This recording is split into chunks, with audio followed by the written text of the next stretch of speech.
Hello बच्चों, good morning. Standard 2 subject Hindi. बच्चों, पिछले वीडियो में मैंने आपको संयुक्ताक्षर और द्वित्व व्यंजन के बारे में समझाया था। आज के वीडियो में हम उसी का जो अभ्यास के लिए टॉपिक है वो देखेंगे। तो आप अपनी हिंदी किताब में पेज नंबर 60 निकालिए। निकाला बच्चों?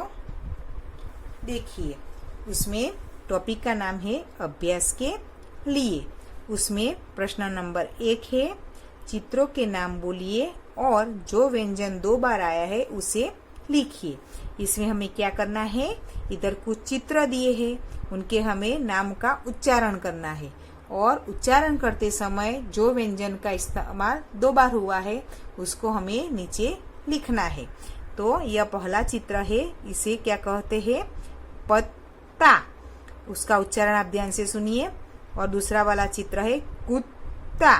तो इन दोनों के नाम के उच्चारण करते समय कौन सा ऐसा व्यंजन है जो 2 बार आया है? तो त।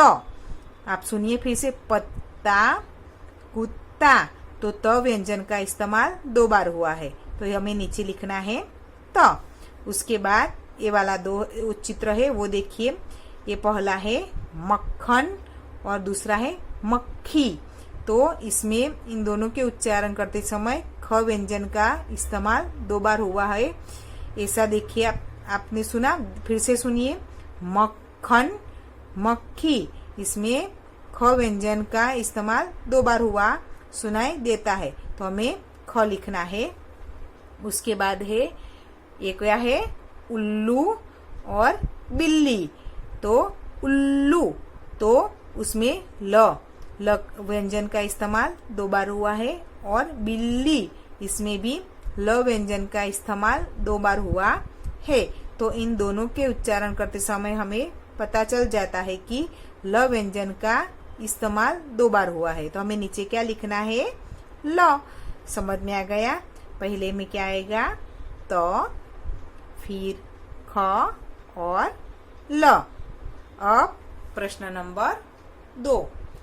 प्रश्न नंबर 2 है, जोड़कर नए शब्द बनाइए। तो इसमें हमें क्या करना है? बीच में क्या दिया है? आधा स और पूरा स और ई की मात्रा। और उसके आपस में आप देखिए 3 वर्ण दिए हैं, ल, अ और र। तो आपको क्या करना है? पीछे ये शब्द जो है 2, ये सभी में लगाने हैं, लेकिन आगे का वर्ण सभी में बदलना है। तो पहले हम ल का इस्तेमाल करके शब्द बनाएंगे। तो क्या बनेगा? लस्सी। क्या बना? लस्सी बना ना। इसको और इसको मिलाना है, तो क्या बना? लस्सी। उसके बाद अ और इसको मिलाना है, इन 2 वर्णों को, तो बनेगा 80। उसके बाद र और इनको मिलाना है, तो बनेगा रस्सी। समझ में आ गया? फिर से एक बार, ल और इनको मिलाएंगे तो बनेगा लस्सी। फिर अ और इनको मिलाएंगे तो 80। र और इसको मिलाएंगे तो रस्सी। समझ में आ गया? उसी प्रकार से ये वाला भी है, वो आपको करना है। देखिए आप, पहला है गु और पीछे क्या लगाना है? आधा च और छ और आ की मात्रा।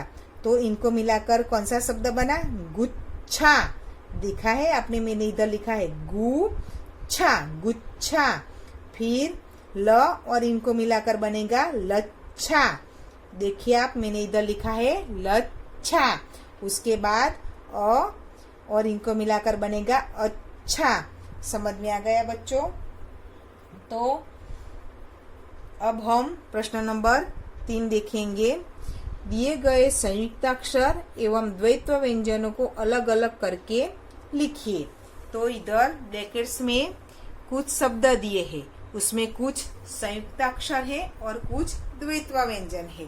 तो आपको दोनों को अलग अलग करके लिखना है। अब आपको दोनों को पहचानना अच्छी तरह से समझ में आ गया होगा। तो आप बताइए, पहला है पक्का। तो ये क्या है? संयुक्ताक्षर है या द्वैत्व व्यंजन है? इसमें आपको कैसे पता चलेगा? तो आपको ये पीछे वाले व्यंजन है वो देखने पड़ेंगे। तो इसमें एक ही व्यंजन का 2 बार इस्तेमाल हुआ है, यानी कि ये कौन सा व्यंजन है? द्वैत्व व्यंजन है। तो ये पक्का हम किस में लिखेंगे? ये जो द्वैत्व व्यंजन का हेडिंग लगा है ना, इसके नीचे लिखेंगे पक्का। उसके बाद है छुट्टी, तो इसमें भी ट का इस्तेमाल 2 बार हुआ है, एक आधा ट है और एक पूरा ट है। तो ये भी क्या है? द्वैत्व व्यंजन है, क्योंकि एक ही वर्ण का इस्तेमाल 2 बार हुआ है। तो ये भी इसके नीचे लिखेंगे छुट्टी। उसके बाद तीसरा है लच्छा, इसमें देखिए च आधा है, छ पूरा है, लेकिन ये भी मिलाया हुआ है, लेकिन ये दोनों वर्ण अलग अलग है। इसमें च आधा और छ पूरा, यानी ये वाला वर्ण और ये वाला वर्ण अलग अलग है। तो ये क्या है? संयुक्ताक्षर है। क्या है? संयुक्ताक्षर है। उसके बाद आप देखिए इसमें इसको कहाँ लिखना है हमें? यहाँ जो संयुक्त अक्षर का हेडिंग लगा है इसके नीचे हमें लिखना है लच्छा। उसके बाद है क्या री, तो क आधा है, य पूरा है, तो क्या री, इसमें ये दोनों वर्ण अलग अलग है। तो ये क्या है? संयुक्ताक्षर है। तो हमें कहाँ लिखना है? ये संयुक्ताक्षर के नीचे लिखना है। उसके बाद है बच्चा, तो अब हमें पता चल जाता है कि क्या है? द्वित्व व्यंजन है। क्यों? क्योंकि उसमें आधा च है और पीछे पूरा च, यानी दोनों वर्ण एक समान है, उनको मिलाया है, इसीलिए इसको द्वैत्व व्यंजन कहते हैं। तो ये इधर लिखना है। उसके बाद है रास्ता, यानी स आधा और त पूरा, ये दोनों वर्ण अलग अलग है। तो ये क्या है? संयुक्ताक्षर है। तो हम ये इधर लिखने हैं। समझ में आ गया बच्चों? ये संयुक्ताक्षर और द्वैत्व व्यंजन कैसे पहचानने हैं। अब नीचे एक कविता दी है। कविता का नाम है अक्कड़ बक्कड़, जिसमें इस कविता में क्या इस्तेमाल हुआ है? बोलिए बच्चों, द्वैत्व व्यंजन। इस कविता में द्वैत्व व्यंजन यानी कि ऐसे शब्द इस्तेमाल हुए हैं जिसमें द्वैत्व व्यंजन आते हैं। तो आपको ये कविता का मैं गान करके सुनाऊंगी। ये कविता के लेखक कौन है? कन्हैयालाल मत। क्या है? कौन है? कन्हैयालाल मत। तो हम ये कविता का गान करेंगे। अक्कड़ बक्कड़ लोहा लक्कड़, उस पर बैठे फंटू फक्कड़, फंटू फक्कड़ बड़े घुमक्कड़, लाल बुझक्कड़ पूरे नंग, फंटू फक्कड़ उनसे तंग। तो आपने देखा इसमें जो सभी शब्द है वो द्वित्व व्यंजन है, जैसे कि अक्कड़, फिर बक्कड़, फिर लक्कड़, फिर फक्कड़, है ना, घुमक्कड़, बुझक्कड़ और फक्कड़। ये सभी शब्द क्या है? द्वित्व व्यंजन, क्योंकि इसमें देखिए आप सभी शब्दों में एक ही वर्ण का इस्तेमाल 2 बार हुआ है। जैसे इसमें क का, इसमें भी सभी में क का ही इस्तेमाल हुआ है, लेकिन 2 बार हुआ है।